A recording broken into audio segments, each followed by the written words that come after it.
They think I'm hiding in the shadows. But I am the shadows. I'm vengeance. So in case you can't tell, today's movie commentary is going to be on The Batman. Matt Reeves' The Batman starring Robert Pattinson. We'll count this as an additional Halloween video because if you look at today's date is October 31st. And if you're a massive nerd like me, then you'll also know that The Batman takes place on Thursday, October 31st. So technically, that means The Batman takes place in 2024, right? This is going to be interesting because The Batman as a film, I think, is really, really good. And there are so many things about The Batman that I absolutely love, and I think might possibly be, some of the most definitive live-action Batman stuff. However, there's a lot in this film where I was like, why? Really?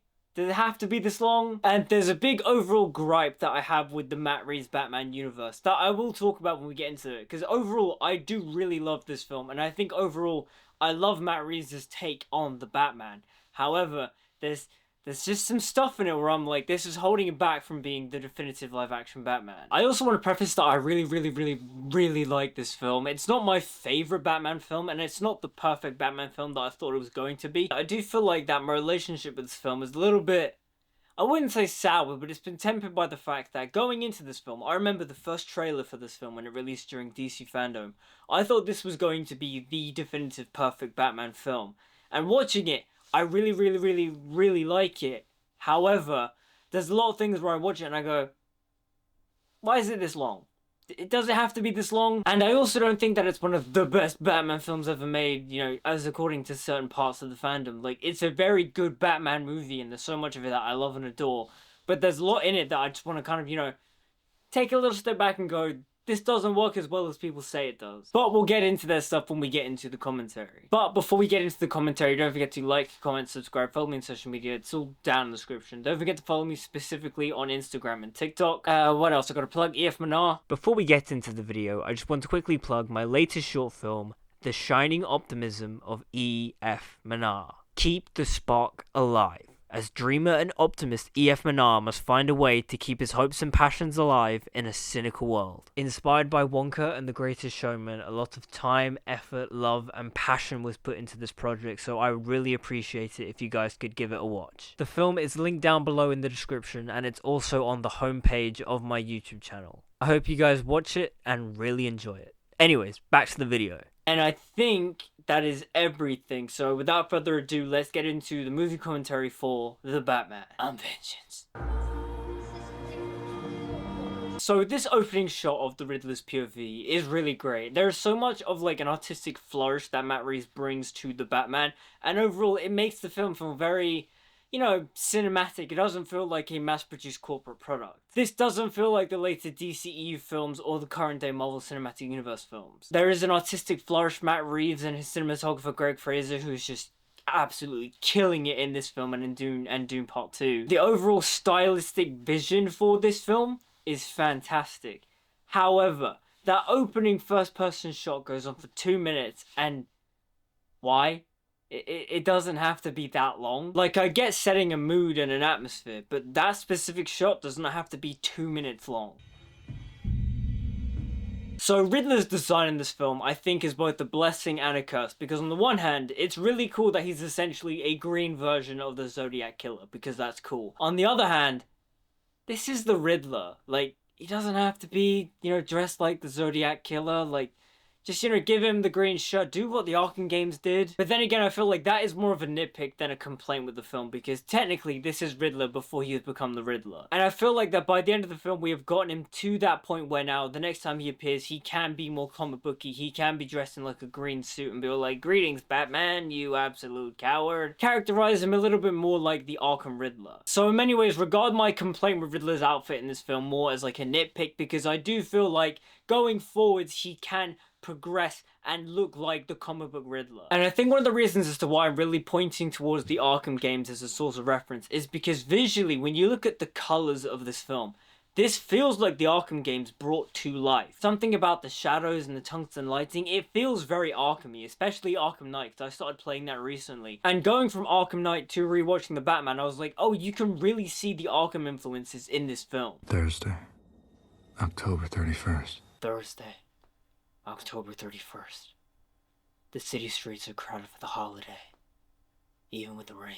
This opening prologue with Batman is perfect. The next 10 minutes of this film is, in my opinion, the best Batman has ever been on screen. I mean, visually, you look at Gotham, that is the town center from Arkham Knight. The lighting, the atmosphere, the score, you really feel the criminal element in Gotham. You feel like you are the criminals, and you feel that sense of dread and fear that Batman is going to pop out of the shadows. Not to mention Bruce's narration, it feels so Frank Miller, it feels so Batman-y. They think I'm hiding in the shadows, but I am the shadows. They think I'm hiding in the shadows, but I am the shadows. Tell me that is not comic book Frank Miller Batman put to screen. It is perfect. And let's talk about the cinematography for this film, because Greg Fraser's cinematography is stunning. Something about the lens choices that Greg Fraser used for this film, I think he used the Helios 442, which I technically own. It's like an old vintage Russian lens. It is stunning. It is beautiful. There's something about its characteristics that really, put you in the singular mindset. It's a very good isolating lens. It really draws your attention to the image. It really makes you go, okay, why are we looking at this? Why is the background purposely blurry? Why do you want me to focus on a specific spot? Not to mention its characteristics, like the bokeh too, like the anamorphic bokeh, the oval bokeh in the background. It is a stunning lens. This movie is gorgeous. It might be the best looking comic book film. It's up there with this Spider-Man 2. Like, it's up there. I love the way this film looks. We have a signal now for when I'm needed. And when that light hits the sky, it's not just a call.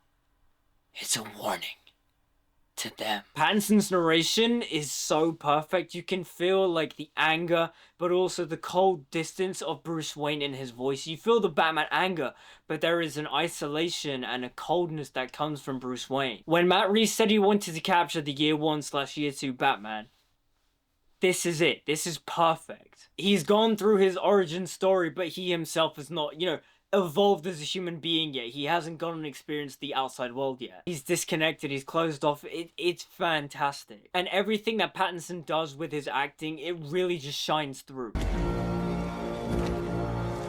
Robert Pattinson's Batman costume has grown on me a lot. I don't think it is the perfect Batsuit, but I do think there is a lot of elements of this Batsuit that I really do like. The one thing about it that I don't love is the cowl. I don't like the makeshift leather because I feel like it doesn't make sense. Not to mention the fact that his suit is kind of contradictory because it's meant to feel homemade, yet at the same time too, it's incredibly bulletproof. I feel like that is one of the contradictions of Robert Pattinson's Batman, is that he is both incredibly high-tech and low-tech at the same time. Like, in this fight scene, he has the electrical taser that you get, Arkham City and such. He's taking hits, he's taking gunfire throughout this entire film, and yet he still survives. He doesn't get severely injured. I don't know, it just feels incredibly contradictory. You want to do a low-tech Batman, yet his endurance and durability feels very high-tech Batman. And on the one hand, it's great because later on we'll get like the muzzle flare fight scene, which is just incredibly visually interesting. But then on the other hand, as you get to the finale where Bruce is fighting the Riddler goons and he gets shot a couple of times and then he's like really winded and severely just like,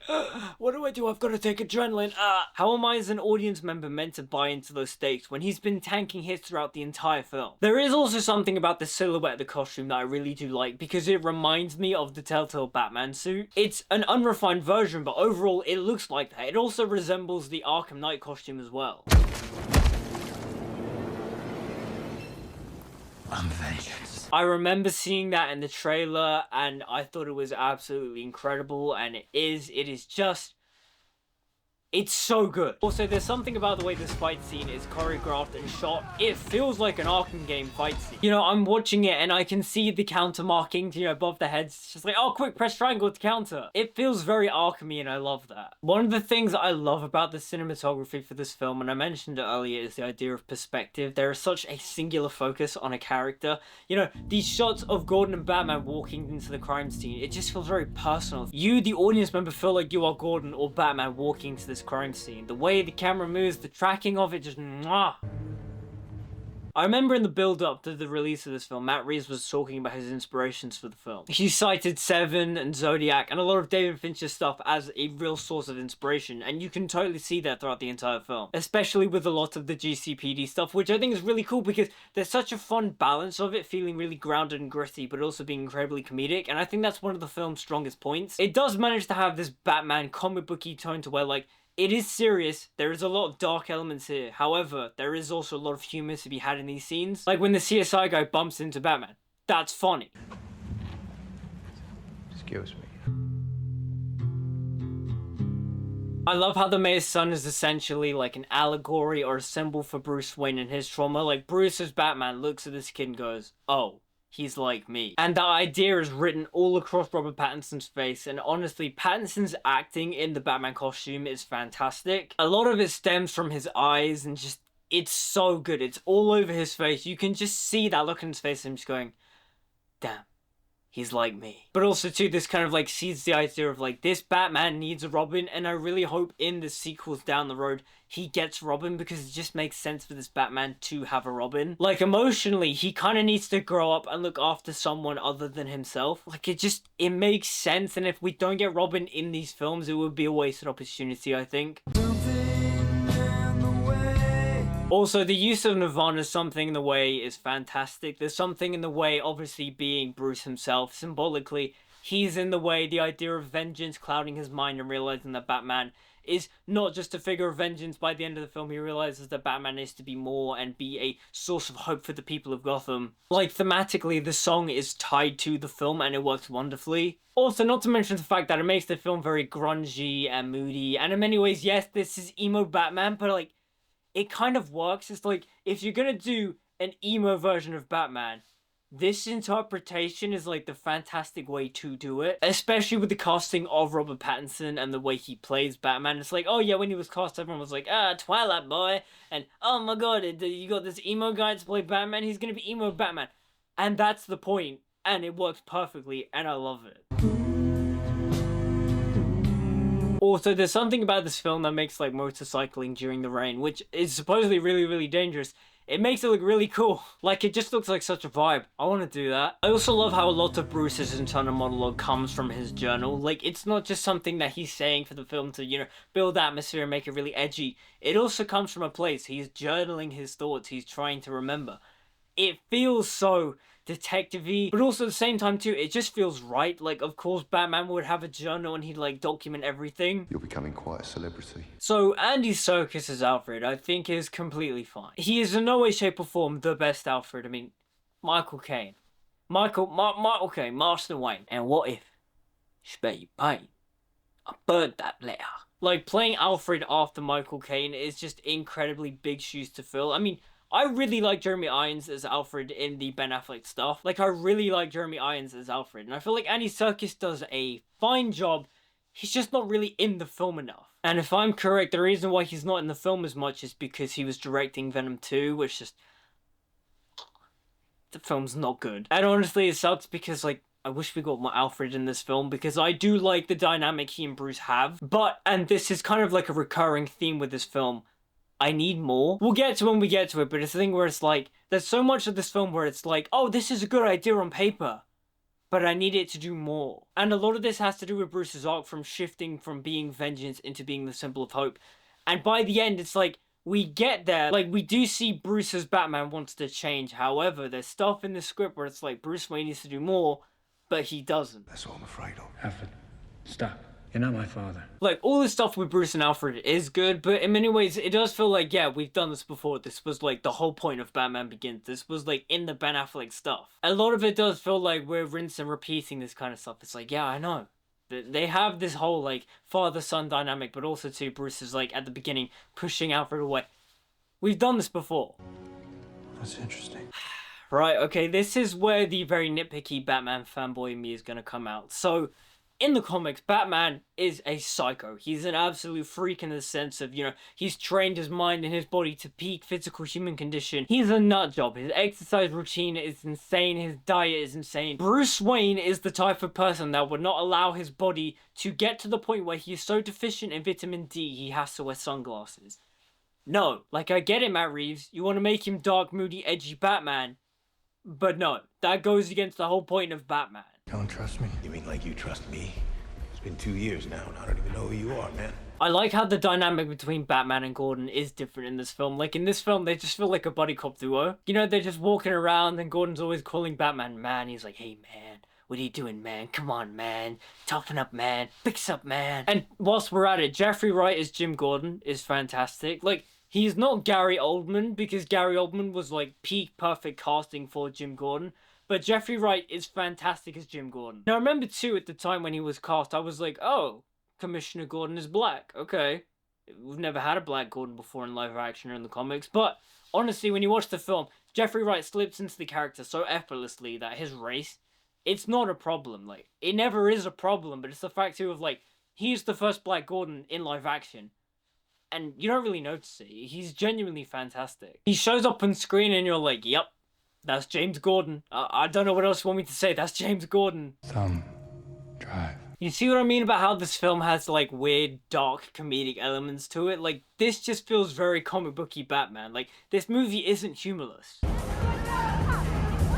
I remember when it came out, everyone was talking about the club music that was playing in the Iceberg Lounge, and yeah, it is pretty banging. Oh, this movie just looks so nice. Like, it's funny because when you compare the cinematography of this film to The Dark Knight, this movie's cinematography blows The Dark Knight out of the water. Like, The Dark Knight has a very similar sequence to this moment here.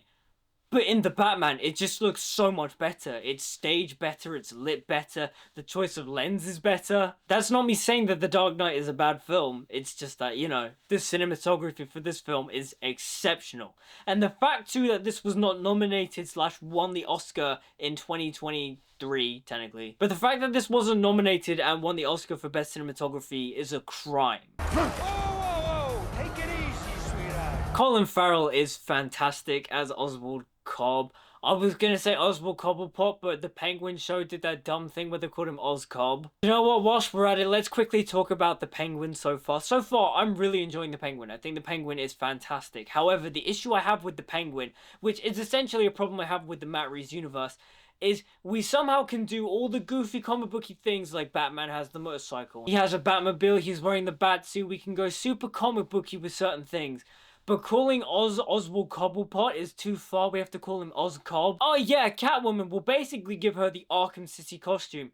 But we won't give her the goggles and the cat ears. No. We'll just give her a balaclava that looks like a cat. No, that's stupid. Like, how can you go so far as to basically rip off things from the comic books and truly understand the essence of Batman? And then just regress and go, oh no, but that's like lame. We're gonna like, you know, gritty a fight and make him feel realistic. No, that's dumb. That being said, the Penguin is great. Like, it's a great show so far. At the time of this recording, it's not finished. I think it's only episode 5. It's great, though. As good as people are saying? No, but it is a really good show. It's funny, actually, because going into the Penguin, I was a bit apprehensive, because I was like, am I gonna like this? Because I, myself, I'm not immediately, like, invested in crime dramas. Like, I have to watch it and get gripped into it. Like, Daredevil, for example, I didn't love the show initially. It wasn't until, like, episode 8 of season 1 where I was like, oh, I really like the show. And then I rewatched it and I was like, oh no, I get it completely. I love this show. And when it comes to the Penguin, the trailers were coming out and I was like, yeah, sure, I'll give it a go, I guess, but I wasn't compelled to watch it. But then watching that pilot episode, I was like, wait, no, this is great. I love Oz. Oz is hilarious. Why, like, he's one of my favorite parts of the Batman film. Like, of course I would enjoy his show. The way Colin Farrell plays his character, he's so enjoyable and entertaining to watch. And like, yeah, Oz is just funny to watch. Like, hey, come on, what are you doing, man? It's about the worst I ever heard. There's something about how goofy and cartoony he is that is just amazing. But like, Colin Farrell also plays him really sincerely. He's great, both in this film and in his show. Who's Mida? The mayor's. Mayor's. Also, the makeup on Colin Farrell is incredible. Like, if you look really closely at it, you can tell it's makeup. However, it's incredible. Hey, he's a peeping Tom. Again, I feel like my biggest issue with the Matt Reeves Batman universe is captured in this fight scene between Batman and Catwoman, where we can be so comic booky as to have Batman and Catwoman fighting, and Catwoman is, you know, Selena Kyle is doing her acrobatics and moving like a cat and stuff, but we can't give her the goggles and we can't, like, you know, give her the cat ears. Like, it's just a bit silly. Silly in the sense of like the film's not fully embracing its comic book roots, which doesn't make any sense because the film is also really comic booky. Zoë Kravitz as Selina Kyle, I do like. I think she overall captures the essence of the character from the comics, specifically Year One, really well. She also looks and feels a lot like Year One Catwoman, whilst also feeling a bit like the Arkham Catwoman. She's a hybrid of different versions, and I think overall she's a very good interpretation of Catwoman. I'm surprised that she hasn't gotten a spin-off announced yet. Like, I feel like she is the character that you would spin off first. I think the dynamic between Bruce and Selina is really well captured in this film, to where like they both like each other. There is a flirtation and a seductive nature and edge and chemistry to them. But Bruce is so isolated that he can't connect to her. It's really sad when you think about it, because at the end too, when like they're both driving off on their motorcycles and they go opposite directions, it's a perfect metaphor to where it's like they both want similar things, but they both go different paths to get it. And it's like they are technically like meant to be together, but they can't. It's kind of the beautiful tragedy of the Batman-Catwoman relationship, and the film portrays it really well. Like, they're both good and bad for each other. I think that's so interesting, and I can't wait to see this expanded more in film, because I'm assuming and hoping that Catwoman returns in either the Batman 2 or the Batman 3. These guys have a little problem with eye contact, don't they? Feels good, doesn't it? Some people may scream, woke, no, it's pretty good joke. Or commentary, whatever you want to call it. There's something too that this film does to where they will shoot Batman at either dusk, dawn, or like in the daylight, but it doesn't feel awful wrong. Maybe it's the type of day that they choose to shoot Batman at, like for example, it's an overcast day. It just works. Because normally having Batman in broad daylight is an issue for me. Like the whole climax of Dark Knight Rises taking place during the day, I don't like it. And visually too, that bat suit does not look good during the day. But it works in the Batman. Do you know what's the funniest thing about Robert Pattinson's Bruce Wayne look? Is that he kind of looks like Daniel Radcliffe in The Woman in Black. I don't know why, but like I look at that and I'm not like, that's Bruce Wayne. I look at him and I go, oh, it's Daniel Radcliffe in The Woman in Black. Which is obviously funny because Robert Pattinson was in Harry Potter and the Goblet of Fire as Cedric Diggory. Also, kind of like a fun little meta thing was the idea of Falcone's like mistress or whatever. During the filming of this, it was Zoë Kravitz. Zoë Kravitz was wearing the same thing, which I think is actually quite fun because in the film, Bruce thinks it's Selina, and in real life, we, the audience, thought it was Selina as well. Like, it's a fake out that works for both us, the audience, and for Bruce in the film. Aren't you afraid someone will take a shot at you? Why? Because your father ain't around. John Turturro as Carmine Falcone is really good. Like, he looks so spot on to the character from the comics, it's kind of insane. Is it weird that in The Penguin, they recast him as Mark Strong? A little bit, but at the same time too, like, you can kind of assume, oh yeah, he's like a slightly younger version, even though like Mark Strong is like 50 and John Turturro is like, how old is John Turturro? 67, so like he's not even super far off. Like, you can just play off the Penguin version as like, oh yeah, he's slightly younger. Hey, don't I know you? Kind of cool how this guy at the funeral comes back and is one of the Riddler goons in the finale. I think that's really cool. Your family has a history of philanthropy, but as far as I can tell, you're not doing anything. Right, so this idea that Mayor-elect Real keeps, pointing out to Bruce Wayne about how he should be doing more for the city. Yeah, put a pin in that because we're going to talk about that when we get to the ending of the film, because I feel like that is a detriment to the film. I really like the idea that Bruce Wayne is both the hero in and out of the costume. To be fair, that's like a trope in superhero stuff that I like too, where like our main protagonist, when he's not in the superhero costume, is also a heroic figure. This whole scene between Batman, the Riddler, and Gil Colson, it's fantastic. I love how this film really demonstrates the range that Paul Dano has as the Riddler, to where like he's not just like the, sad, psychopathic, like that whole like persona of the Riddler is an act, and realistically he's really goofy and over the top and kind of like how the Riddler should be. But at the same time too, it works for the character because in many ways Paul Dano is playing the Riddler like he is autistic, and in many ways this is like how a real psychopath would behave if he was mentally ill like that. Like in many ways there's a lot of like game show host energy coming from the Riddler where he's like, whoa, don't lose your head now. Okay. Don't lose your head, Mr. Colson. It's cheesy and over the top, but it worked and it fits the film's tone. You can really tell that Matt Reeves and Paul Dano had a take for this version of the Riddler.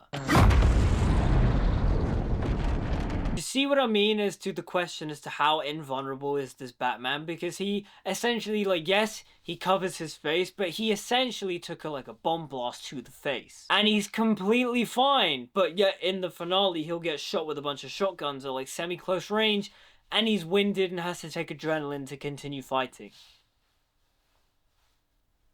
Make that make sense. Oh, he did the Arkham Cape stun. That's fun. Get you out of here. Again, I love the dynamic between Batman and Gordon in this film, to where, like, they're kind of like best of friends, and he's just like, hey, we gotta get you out of here, man.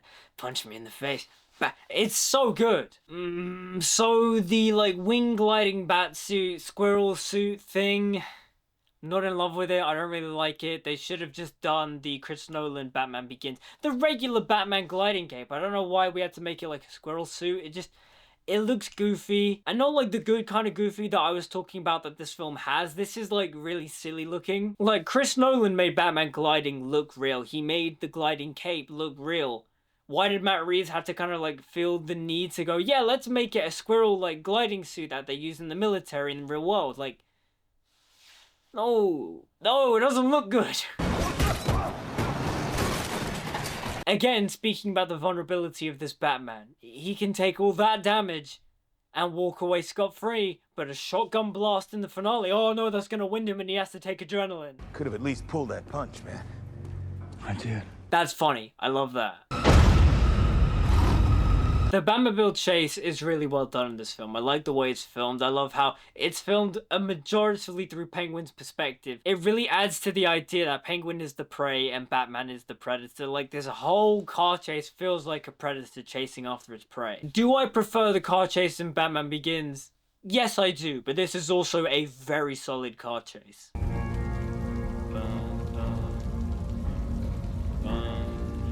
Incredible.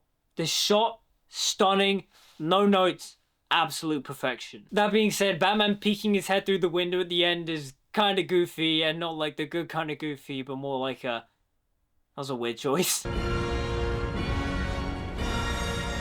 Maybe we can talk about what they did to my partner's face. Holy cow, what are you showing me? His head? Come on! Open your eyes!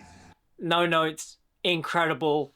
So good. Like, this is what I mean when I say this film is goofy. Like, it's dark and twisted, but it's funny and goofy, and like, it feels comic booky until it doesn't, which is my biggest problem with the entire film. That and the pacing. And it's funny actually, because recently, the past couple of times I've watched this film, I find that it's a much nicer watch if you split it in two. Like, if you pause the film here one night and then you watch it again from here the next night, it's a much nicer watch. Funny actually, because when you think about it, I feel like Matt Reeves' take for the Batman universe works better as a multi-part miniseries. It's law right there.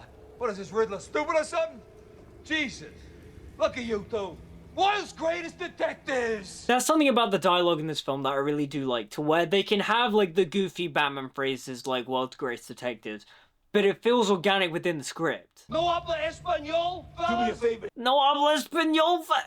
Colin Farrell is actually genuinely so good as the Penguin. Like, I love this interpretation of the Penguin. In many ways, I think he might be my favorite interpretation of the Penguin. Like, he's just so good. So this whole bit of the film where Bruce is questioning his family's heritage, the morality of the Waynes, the conspiracies within Gotham City and such, I feel like this is eventually all going to build up to the Court of Owls, and it feels like the film is heavily hinting at that. And it's interesting too, because what they did with the Waynes in this film is very similar to the Telltale games. You can see that the Telltale games inspired this film a lot. Fun fact, this is shot on the volume, you know, the big stagecraft technology with like the big LED screens, that's all shot on the volume. It looks really great.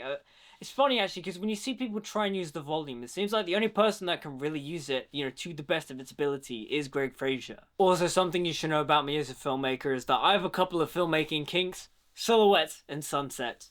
That's exactly what this scene is, so I love it. So the whole like Thomas Wayne being a bad guy or not really being a bad guy thing in this film, it's a bit, I don't know, I don't love the way it's handled. Because Bruce goes to Falcone, and Falcone's just like, oh yeah, your dad, me and him, we were tight. And then, you know, Bruce goes to Alfred and he was just like, no, he was, but not really. Your dad only held Falcone because of his oath and stuff. Like, I don't know. There's something about it to where, like, the film doesn't really fully commit to the idea. It just feels a bit easy for Bruce to kind of like just go, oh my god, I'm gonna question everything. Oh, Alfred's awake and Alfred's just gonna tell me the truth. And it's like, okay. Then why was it in the film if it's not really leading to anything bigger? Well, maybe it is, who knows? I haven't got past this fear of losing somebody I care about. I kind of love that Bruce has like faced all of his fears, but the one big fear that he hasn't really gotten past and it's going to essentially be his main like character flaw is losing people. Again, so the film is very comic booky. The stuff between Falcone and Selena Kyle, that's the stuff pulled from year one. So again, the film is very comic booky until it's not. And this whole subplot with Catwoman and Falcone and the idea of, you know, bringing the rat into the light and stuff, it's good, I like it. However, at the same time too, that doesn't make any sense in terms of like, how does Riddler know that Falcone is essentially the rat? And if he knows that Falcone is the rat, then why doesn't he try and kill him himself? Like, he's gonna go to the extent of staying in this apartment building that is essentially right outside the Iceberg Lounge, and yet he doesn't try and kill Falcone on his own? Like, how does Riddler know that Falcone is going to be in that exact same spot and that he's going to set up his own sniper in that exact spot? God, this film is just stunning. Like, it's gritty and grungy, but also, too, it's really pretty. Like, Roger Deakins talks about, like, how cinematography isn't pretty and all that stuff. It is, but it isn't. Like, that's just a stunning shot. I think maybe I do get where he's coming from in the sense of like, it's not pretty, it's striking. I think maybe people mistake the word pretty for striking or impactful because obviously cinematography is a language and this shot itself is conveying many different emotions. Hey, Lieutenant, you really okay with this?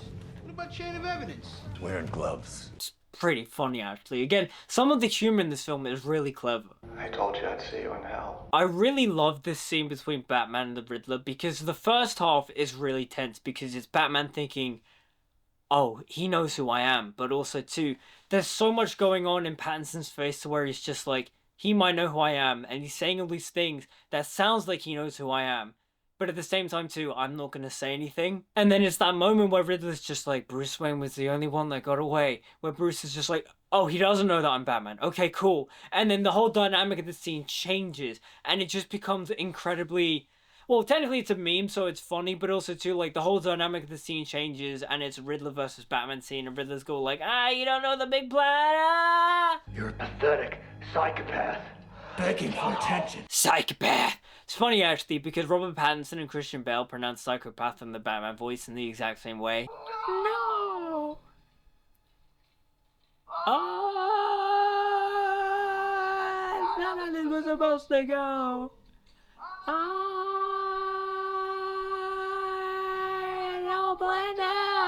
like, this is just goofy and silly, but like also too, it's not meant to be. Like, I think it's kind of funny because it's a meme, but also at the same time too, like, the way the scene in the context of the film was playing out, it just shows how unhinged the Riddler actually is. Oh, that's something actually, that's a nitpick I have with it too. He's not called Edward Nygma, he's called Edward Nashton, but that's also the Riddler's original name. So again, it's a nitpick, it's not like oh, this ruins the film. But in many ways, it does showcase that the Riddler is mentally unstable. I like too also how they played the Riddler's sort of superiority complex, but it's in a much subtler way than in the Arkham games. Like, obviously Batman does not figure out that Riddler has set bombs to go off and break the seawall and then he's gonna flood Gotham. He doesn't know that, and as soon as like Riddler realizes that Batman doesn't know about that, he's like, oh, you're not as smart as I thought you were. That's really interesting. Oh, you're really not as smart as I thought you were. Also, I remember in my review there was this whole point that I made where I was like, oh, does Riddler know he's the Batman? I don't know. Bear in mind, when I made that review, I was really tired. I'd seen the film at like midnight and it didn't finish till like 2, 3 in the morning. And rewatching the film, it's pretty obvious that the Riddler does not know that he's Batman. So like, ignore my point in that review.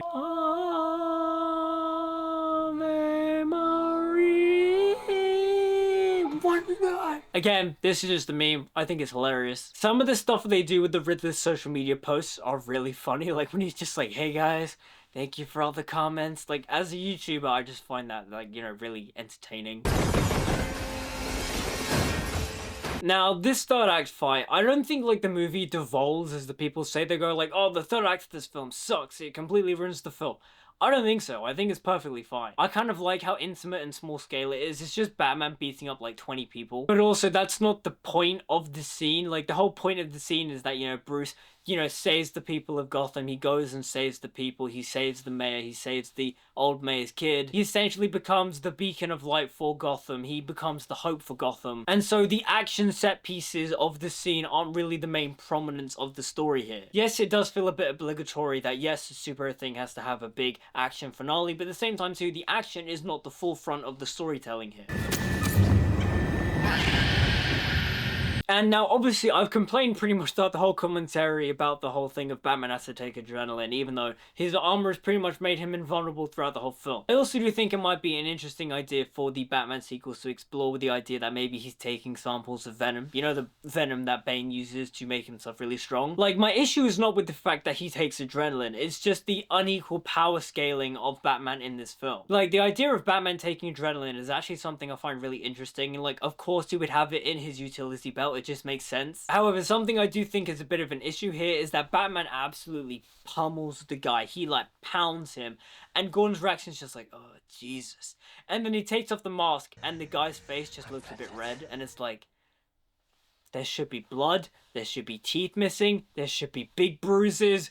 What is going on here? What in the PG-13 is this? I also really love too the idea that Batman's idea of becoming vengeance has now swept into the criminal underworld, and they in many ways are being influenced by him, and Batman's just like, oh no, that's not a good thing. No, I can't be that. I have to be something else. And again, I think the visual imagery of Batman saving the people, lighting the flare, and then the kid is the one that is the first one to, you know, accept Bruce's hand, and he leads them out of the carnage and into the light. It's fantastic, beautiful symbology. However, something that I do think is a bit weird about this moment is like the melodramaticism of the cinematography, to where, like, you know, Bruce, you know, cuts the wire and then he falls in, and then there's that really dramatic shot of Catwoman just like, ah, and it's like, all he did was drop into the water. He's completely fine. One day you're on top, the next you're a clown. Okay, so Barry Keoghan's interpretation of the Joker, or what I'm assuming is going to be the Joker in the next couple films, I don't love it. But at the same time too, I'm in a wait and see mode with this Joker, because I need to see him fully in action, because the deleted scene they released is so much better than his actual scene in the movie. Like, his actual scene in the movie, I do not like. I don't think Barry Keoghan does a great American accent. In fact, I don't think Barry Keoghan is very good at accents. Like, his Irish accent, he's a very good actor, but I just don't think his accent work is very good. Like, I remember watching Saltburn, and his accent was slipping all the time. His interpretation of the Joker in the scene, like, it feels like he's trying really hard to do an American accent, but it just feels like he's trying too hard. Like, this doesn't feel organic. Again, I have to wait and see, because I really don't like this scene, but I also do like his other scene, his deleted scene. So I am in a wait and see attitude with his version of the Joker, but at the same time too, I am not in love with it. We will rebuild, but not just our city. Okay, so taking out the pin from earlier about Mayor Real telling Bruce Wayne that he has to do more for the city, this bit where she's giving her speech to the people of Gotham, why is Bruce Wayne not there? Why is she not like, and now, thanks to the donation of Wayne Enterprises, and have Bruce Wayne standing in the background? That, in many ways, is like the thematic idea of the film. Bruce needs to do more, not just as Batman, but as Bruce Wayne as well. I really don't like the excuse fans are giving it of just like, oh, we'll see that in the sequel. He'll develop the philanthropist persona in the next film. It's like, no. Seed it now. Have him visually be in the background of the mayor's speech, or have him give a little speech like the Wayne Foundation will do X, Y, and Z. That's all you had to do, like a 2-second thing. But no, we're just gonna leave that as like a dangling thread for the next film to pick up, and it's like, no. The film literally sets up that he has to do something, so make him do something.